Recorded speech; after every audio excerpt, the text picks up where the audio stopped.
It began with a song, a few seconds of sound, a laugh, a dance move, a face half lit by a phone screen. Somewhere in Shanghai, a team of engineers watched their algorithm breathe for the first time. It didn't just recommend videos. It understood people. It learned what made them stop scrolling, what made them watch again, what made their pupils dilate. And by the time the rest of the world caught on, it was already too late.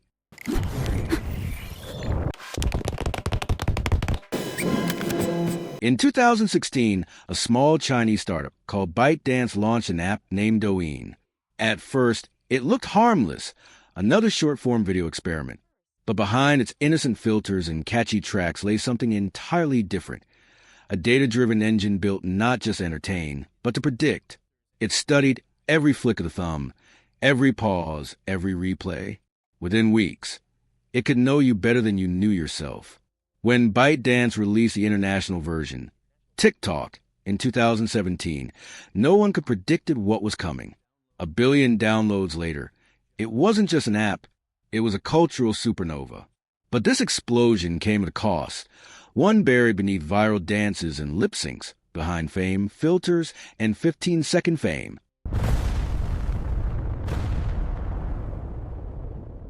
At 10 a.m. on an ordinary weekday, in a nondescript office in Beijing's Haidian district, a group of content moderators sat before rows of screens.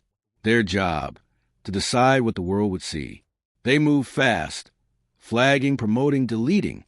What rose to the top was random. It was engineered. The algorithm didn't reward truth. It rewarded attention. Somewhere in California, a teenage girl watched her first TikTok. She liked a video about makeup.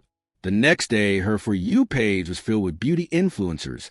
Perfect skin, perfect lives. Within a week, she was comparing herself to strangers. Within a month, she was skipping meals. TikTok's algorithm didn't know she was vulnerable. It didn't care. It only cared that she stayed. Every scroll, every second, every swipe fed the system. The app recorded where you paused, what made you laugh, what made you angry. Even your typing speed, your facial expressions, all became data points. Each user was a test subject in an invisible experiment, optimized in real time.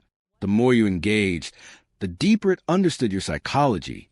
By 2019, TikTok had become a phenomenon. Governments were stunned. Silicon Valley was jealous. Facebook tried to copy it with Reels. YouTube launched Shorts. But no one could match TikTok's secret sauce, its AI engine. ByteDance algorithm didn't just respond to trends. It created them.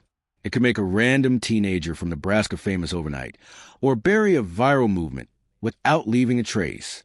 Behind the curtain, data flowed, not just across screens, but across borders. American lawmakers began asking questions. Where was this data going? Who was accessing it? In 2020, a leaked internal memo revealed what many feared. Engineers in Beijing had access to TikTok's U.S. data.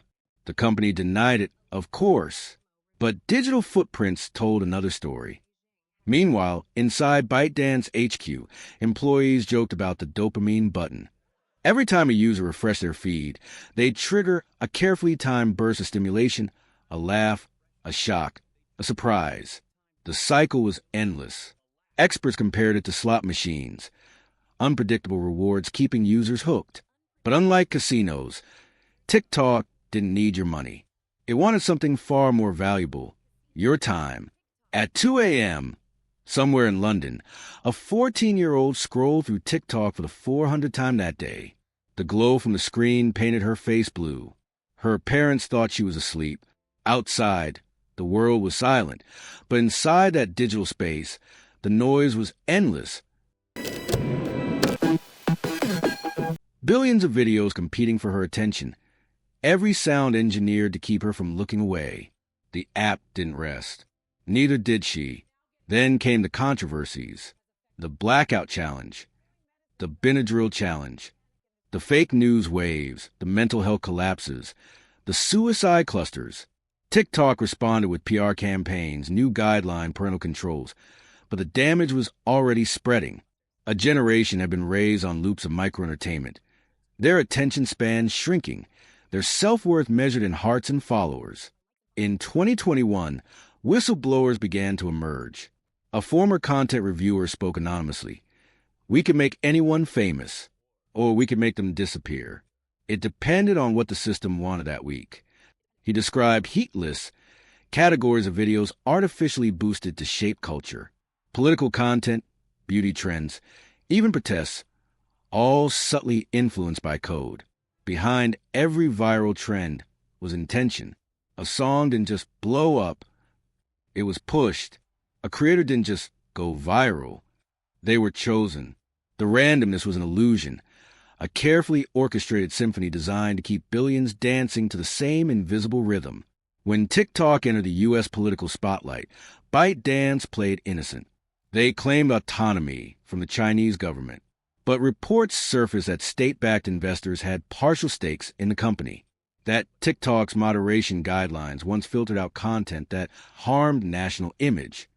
The more questions journalists asked, the fewer answers they got. Meanwhile, psychologists noticed something darker. TikTok wasn't just consuming time, it was rewriting behavior. Users began speaking in clips, thinking in trends, measuring reality in filters. The line between performance and personality blurred, and the more they performed, the emptier they felt. By 2022, data scientists started mapping what they called the loop effect. When users scrolled, dopamine spikes would peak in under 8 seconds, the same neural response seen in cocaine use. Over time, the brain's baseline for pleasure dropped. Regular life, conversation, books, even movies began to feel slow, dull, unrewarding. TikTok had achieved what no platform before it could: total saturation. In cafes, classrooms, offices, people didn't talk about TikTok. They talked in TikTok. Its sounds became language. Its memes became culture. Even politics started bending to its rhythm. Presidents, activists, and corporations all dancing for attention in the same endless feed. But behind the laughter and lip syncs was a quiet war, one fought not with weapons but with data. The U.S. government investigated ByteDance for national security risks. India banned TikTok outright. Europe demanded transparency. But TikTok's empire kept expanding. For every country that questioned it, 10 more downloaded it. Inside ByteDance, engineers celebrated milestones: 1 billion users, 3 billion downloads, 200 million hours watched per day. But the real milestone was invisible: the human brain, rewired at scale.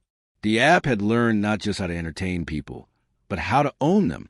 A former TikTok developer once described it like this: the algorithm doesn't just show you what you want, it decides what you'll want next.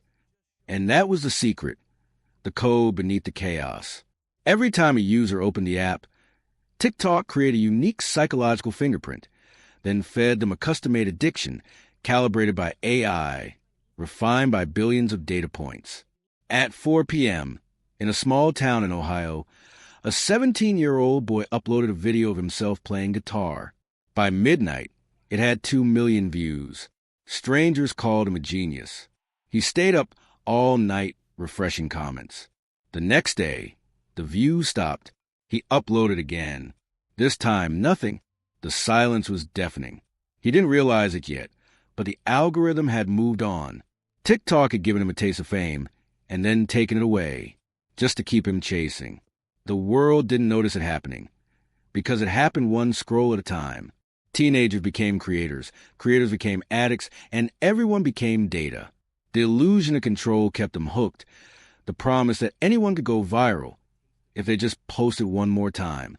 By 2023, TikTok's dominance was unmatched. It had infiltrated schools, governments, even news cycles. Traditional media couldn't keep up. TikTok was faster, sharper, more emotional. But behind the flash and sound, experts saw a deeper danger. Not that TikTok was stealing attention, but that it was shaping identity. ByteDance called it innovation. Psychologists called it manipulation. And users, they called it fun. But behind every laugh, every dance, every viral trend, there's a silent hum, the rhythm of billions of minds, syncing to a machine that never sleeps. A system that knows what you love, what you fear, and what will make you keep watching. Somewhere, In a server farm outside Singapore, trillions of videos spin endlessly in storage. Humanity's collective consciousness, reduced to seconds, looping forever. The question now isn't how TikTok rose. It's how we let it happen. Because TikTok didn't just change the way we consume entertainment. It changed the way we consume ourselves. And as the screen fades black, one truth remains. The app isn't watching you. It's studying you, and it's still learning.